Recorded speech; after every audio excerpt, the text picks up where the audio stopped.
Right everyone, my name's Anthony Cummins, welcome to this video. Why should you read Tolkien? Why is Tolkien important for Western culture?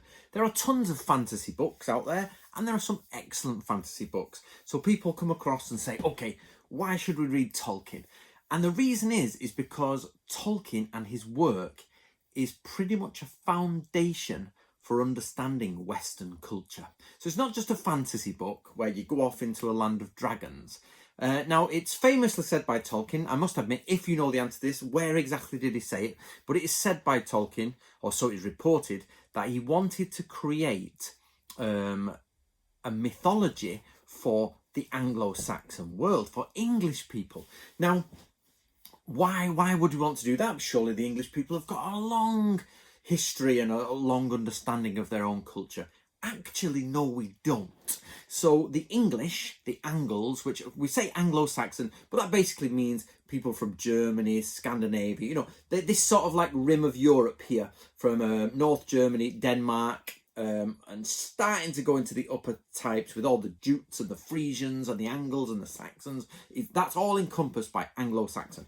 But of course, they come across to England and they develop themselves as the Anglo-Saxon race, if you like.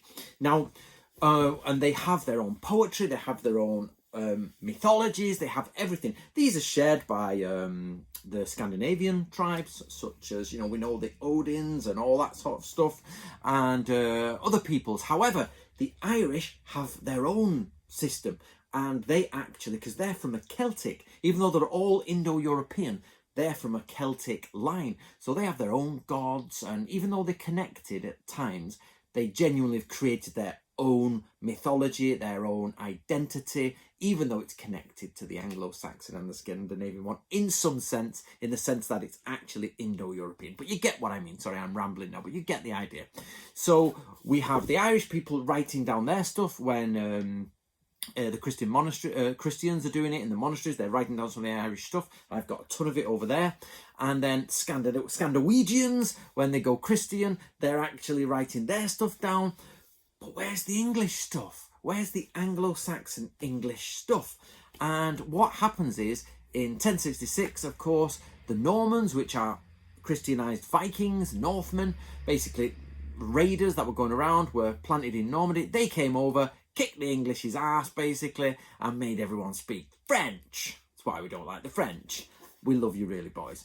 But what this means is that they wiped out sort of Anglo-Saxon mythology and replaced it with basically Christianity, even though those Northmen, the Normandy, the Normans, were actually originally pagans. They had wiped their own out and were doing Christianity. So what happened is they came across and wiped Anglo-Saxon stuff out.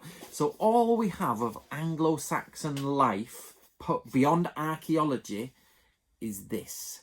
Is Anglo-Saxon poetry. Of course, we, you know, Christianized records of things, this bishop and that bishop, but we're talking about pre-Christian Anglo-Saxon. You've only really got the archaeology of it and the poetry for understanding the mythology. This includes, of course, that Beowulf is in there, but this includes Beowulf, this is the Folio Society version, and there we go, Beowulf. And you should all know what Beowulf is. If you're Western like myself, then you should have a copy of Beowulf. There's no doubt about it. And probably get yourself a copy of Anglo-Saxon poetry. But basically, Tolkien is like, well, that's all we've got left. That's it. So we know they believe in dragons. We know they believe in treasure hoards. And they've got certain gods. And they've got, you know, this. How can he make it? How can we bring back the English mythology? So he set about writing The Lord of the Rings and the Silmarillion and the Children of Húrin, all over there on my shelf, and it's superb books. And while he made it all up, he said this is Middle Earth, Midgard, you know, the idea that we are in between the gods, and I assume hell. But, you know, if you look at the Tree of Life in the Norwegian stuff, it's all there. And he's saying, if we don't know what our mythology is, let's make it from what we do know. So it's not totally created. So when people say, well, Tolkien just does stereotypical fantasy, first one is Tolkien invented pretty much. Even though there's people before him, without doubt, sword and sorcery stuff with Conan, there is other stuff as well that comes before him, more fairyland stuff. He's the first one to really set out the classical world of fantasy world. people are like, oh, it's a fantasy world. It's a fantasy world based on Anglo-Saxon beliefs. It's English beliefs. So if you're an Englishman and you've not read, and that includes Americans who are descended from the English, if you have not read Lord of the Rings, you are missing out on your own culture.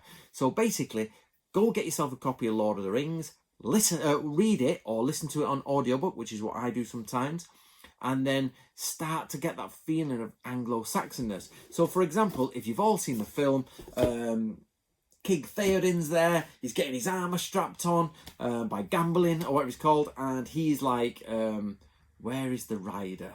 Where is he gone? Where's the horn that was blowing? And he does that epic speech.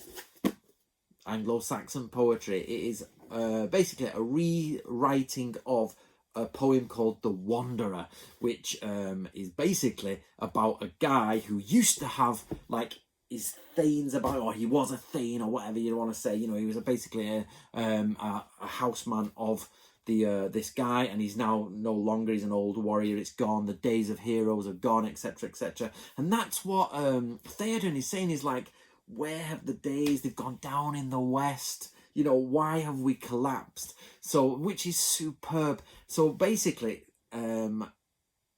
Tolkien's work is rammed full of that. The Hobbit, yeah? The Hobbit, people... I know, if you know about Tolkien, you know The Hobbit is literally Beowulf taken in. There's a thief who takes a piece of treasure from a dragon's hoard. Enter Bilbo Baggins. Thief. The thief Bilbo Baggins takes a treasure from the hoard of a dragon who lives under a mountain. Okay? Do you need any more? And he's not ripping it off by any means. Nobody's having a go at Tolkien. He said, I'm doing this so you can understand. If you read Lord of the Rings, guess what? That's Anglo-Saxon mythology. That's Anglo-Saxon belief. So the idea of elves in the woods, dragons under the hills, treasure troves in barrows, barrow wights with ghosts in them, is not made up. It's not a fantasy world. It's the mythology of the Anglo-Saxon people, the English, and it's our history. So anyway, there's an impassioned speech about why you should be reading Tolkien. And if you've not read Lord of the Rings, read it. And if you find reading difficult, which I do, I am dyslexic, but I'm still an author, and then you should listen to it. There's plenty of versions of the audiobook, or you can even get the radio drama of Lord of the Rings. It's all out there, guys. Support Tolkien's work, support Anglo-Saxon, get yourself some Anglo-Saxon poetry books, and have a read.